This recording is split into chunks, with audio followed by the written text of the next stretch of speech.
Dona Cleide, mais conhecida como minha mãe, ela tinha um grande sonho, assim, que era ter uma menina. Ela queria ser mãe de uma menina.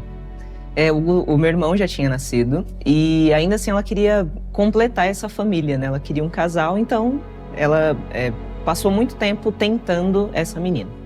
E ela descobriu que estava grávida. Só que não se sabe clinicamente o porquê, mas ela passou por muitas perdas gestacionais antes de mim. E quando ela descobre que está grávida, ela descobre que é uma gestação de risco, seria a 4ª cesariana, o que levaria ela a talvez perder a própria vida. Então ela precisa escolher se vive ela ou se vive a vida que ela estava gerando. E ela decide que o sonho dela, que estava sendo gerado ali, viveria. E é quando ela olha para o médico e diz: ainda que eu morra na mesa, eu sei que é minha filha que está chegando e ela vai nascer.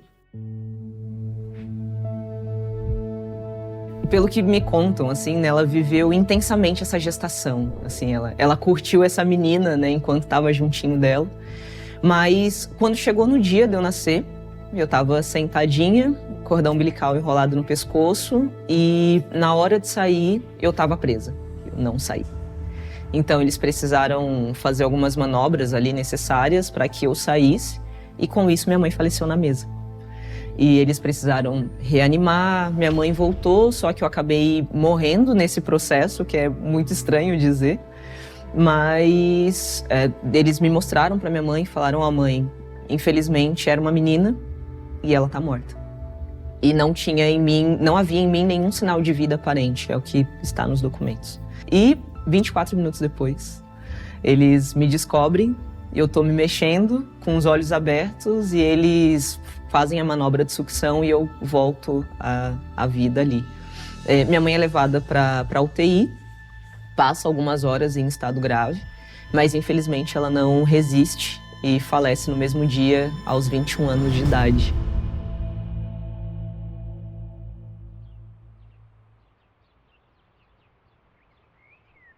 Dentro de sua cabeça, milhares de pensamentos causam um barulho ensurdecedor. Enquanto lá dentro, na sala de cirurgia, silêncio. Uma voz anuncia: 21h40. O vestido amarelo guardado na mala do qual Cleide tanto gostava não seria usado para sair do hospital. Não haveria bolo nem canções de parabéns dali a 22 dias, quando seria seu aniversário de 22 anos. Não haveria memória de entrar em casa com sua esperada filha nos braços. Não haveria sequer uma única oportunidade de sua menina sentir o seu colo. Não haveria mais o primeiro pedaço de bolo no aniversário dos filhos, reuniões de escola, nem formaturas. Não haveria beijos babados de criança, nem brigas de irmãos ou ralados no joelho curados com "vai passar". Não haveria cartas escrito "eu te amo, mamãe". Não haveriam conversas, não haveria seu sorriso. Não haveria nem mais o seu pudim ou o seu jeito único de levar a vida. Após as 21h40, não havia mais nada. Aos 21 anos de idade, Cleide se foi. E nada. Nada ficou no lugar. O meu pai, eu acho que ele tinha na cabeça dele o plano A, que era voltar para casa com as duas. Mas ali ele já foi frustrado. Então o plano B era ter pelo menos uma das duas. Mas eu hoje consigo entender que a dor foi tão grande para ele de ter perdido a minha mãe Cleide, que ele não conseguiu. Ele não conseguiu encarar aquilo que era o fruto que ela tinha deixado, sabe? Ele não conseguiu encarar o maior sonho da vida dela, sabendo que ela não estaria ali. E tanto é que ele escolhe me dar o nome dela de presente. Então ela escolhe Evelyn e ele me registra como Cleide Evelyn, que é para que eu me lembre todos os dias que o meu coração só bate porque um dia o coração dela precisou parar de bater. E para ele foi extremamente doloroso, assim, o luto consumiu meu pai ao ponto dele não conseguir me levar para casa. Quando ele volta para casa, ele encontra minha mãe Helena, que era a cunhada dele, né, esposa do irmão dele. E ela pergunta: "E aí, Adilson, e a menina?" E ele fala: "Ela não vai vir para cá." E minha mãe Helena olhou para ele e falou: "Você tem noção que ela nunca vai saber? Ela nunca vai saber que para que ela vivesse alguém morreu. Ela nunca vai saber o tanto que ela lutou para sobreviver. Ela nunca vai saber." E minha mãe Helena fez o que era preciso fazer, né, para que eu soubesse sem condição nenhuma, tendo outros 3 filhos, ela me adotou.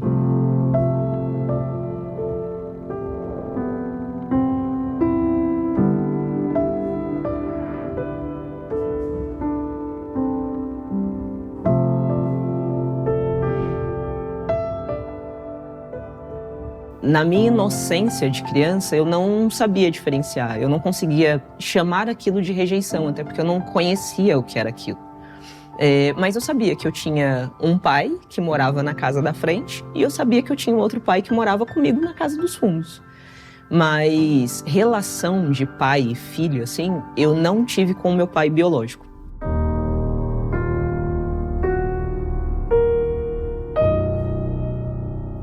Todo dia 3 de março era um dia muito difícil, porque eu precisava conciliar o dia em que eu nasci com o dia em que a minha mãe faleceu. Mas eu consegui entender que não era um dia difícil só para mim, porque todo mundo se lembrava o que tinha acontecido. Mas o meu pai e o meu irmão, eles lembravam de uma parte desse dia só, que era o dia em que minha mãe tinha ido embora. Então, por muitas vezes eu ouvi: se você não tivesse nascido, ela não teria morrido. Você não me deu nada e tirou tudo que eu tinha. Então eram frases que eu não conseguia entender a dimensão delas, mas que sim causavam efeitos em mim, porque eu não conseguia entender o que tinha acontecido. E eu era acusada de um homicídio que eu não cometi. Então, viver isso, ter isso do meu pai, assim, era doloroso. Mas nesse processo, ele acabou se perdendo muito pro álcool, assim, foi a válvula de escape dele. Então ele diluiu o luto em álcool. E eu acho que esses momentos, assim, eram mais duros, sabe? Porque ele não conseguia me encarar sóbrio. Eu me sentia culpada. Porque eu ouvia das pessoas, principalmente meu pai, né? Que era uma figura de autoridade ali, meu irmão mais velho. Eles eram essas vozes de autoridade. Então, se eles me embutiam culpa, eu recebia culpa. Então, por muitas vezes foi uma pergunta que eu levei para Deus, assim, de por que eu? Sabe? Por que eu fiquei? Sabe? Não poderia ela ter ficado?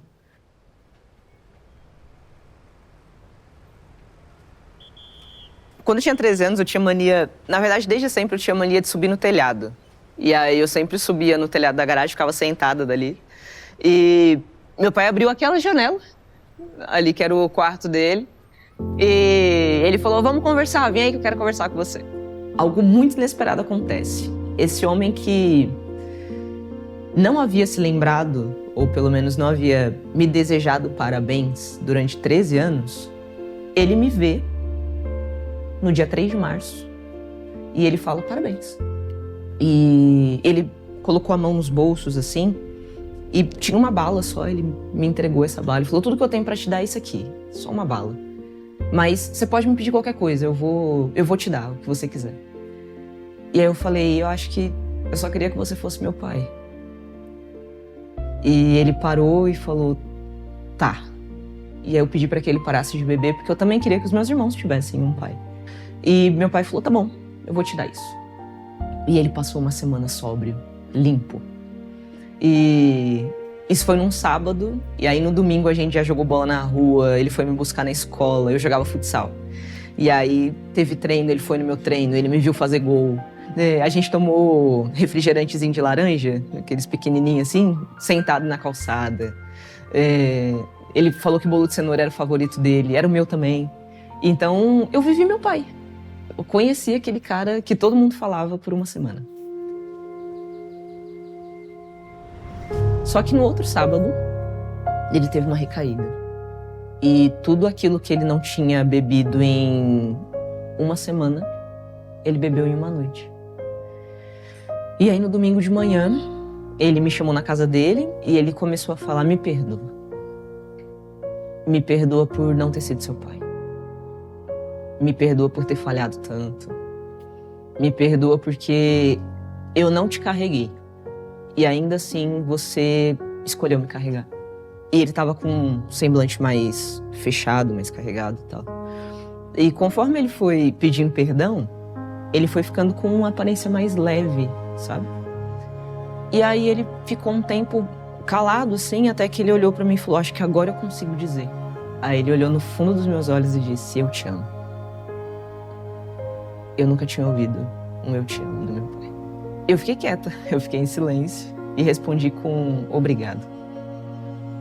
E ele falou, eu entendo seu silêncio. Eu passei 13 anos calado. Cobri ele, fui pra igreja. E quando eu voltei, eu recebi a notícia de que ele tinha sido encontrado muito mal. Foi levado para o hospital ainda com vida, mas não resistiu.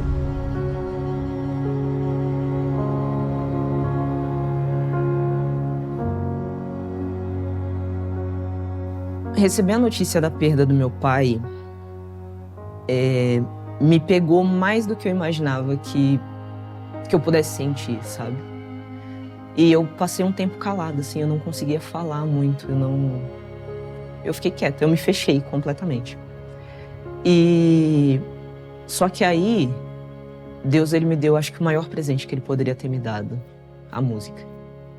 Porque aí tinha um violão na casa do meu pai, adotivo e tal, e aí eu peguei o violão e tudo que eu não sabia falar, eu colocava em som.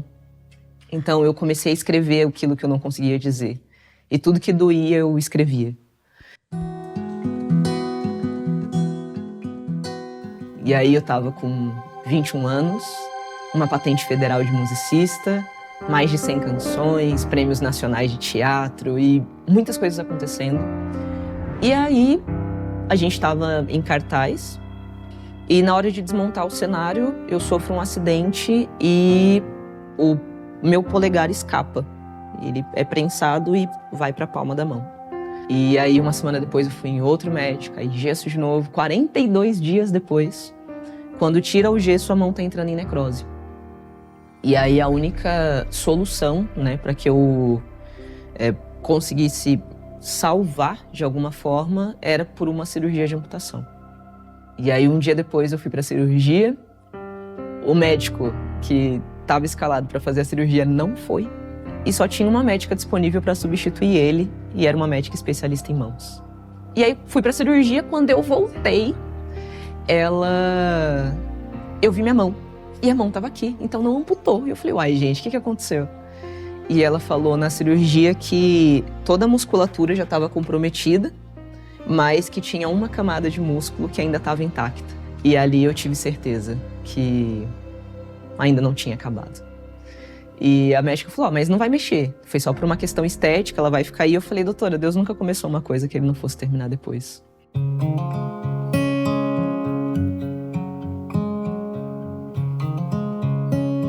Com um acidente, eu precisei refazer todos os planos. Então, foi muito tempo de tratamento. E quando eu descobri que a mão estava um pouco pior do que eu imaginava e do que os exames mostravam, eu precisei mudar para Brasília. E foi vivendo de música lá, cursando música, que eu conheci algumas escolas públicas de Brasília. E aí eu comecei a dar aula para essas crianças, e aí as crianças não verbais começaram a verbalizar. As crianças que tinham algumas questões com socialização começaram a se tornar um pouco mais sociáveis. E a música foi uma das ferramentas. E eu falei, é isso que eu quero fazer para minha vida, cara, é isso. E aí, em 2018, eu escrevi um projeto chamado Água é para Todos, que levava escavação de poços para Burkina Faso, no sul do deserto do Saara. Chegou lá, a gente tinha sabonete, creme dental, escova de dente, levou kit de higiene, ensinou as crianças o que era higiene bucal, porque eles não sabiam o que era. Nós calçamos os pés das crianças, tínhamos medicação, a gente levou mais de 200 atendimentos médicos. Então, a gente fez muita coisa. E quando nós voltamos para o Brasil, eu falei, cara, é isso que eu quero. E aí nasce Juntos Brasil. Juntos porque caminhar junto faz toda a diferença. E Brasil porque eu entendi o meu propósito no caminho de volta para casa.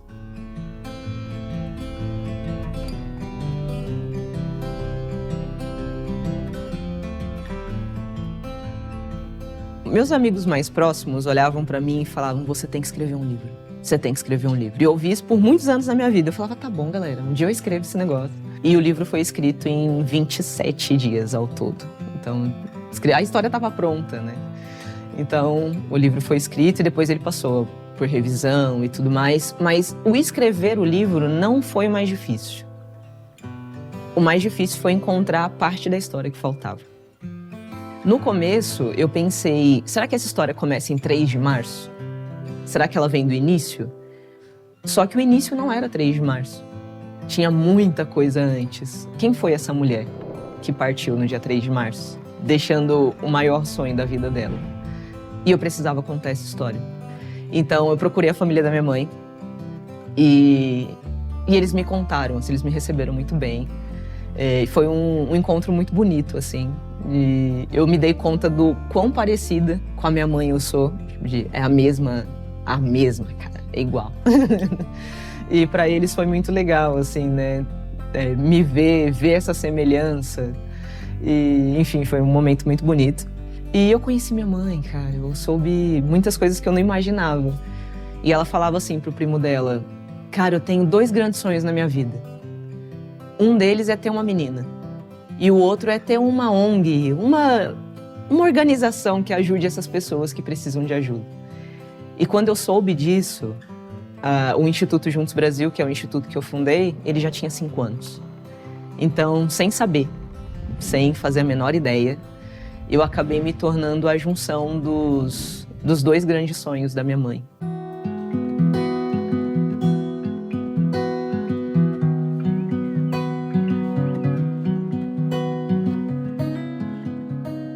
A maior mentira que eu já acreditei foi: a minha vida pode gerar a morte de alguém. Mentira. A única morte que a minha vida custou foi a morte do próprio Cristo. Assim, uma vida que ninguém tem a possibilidade de pagar por. É a única morte. Depois disso, cara, a gente precisa gerar vida. E quando eu entendi isso, hoje sim, hoje eu entendo significado de propósito.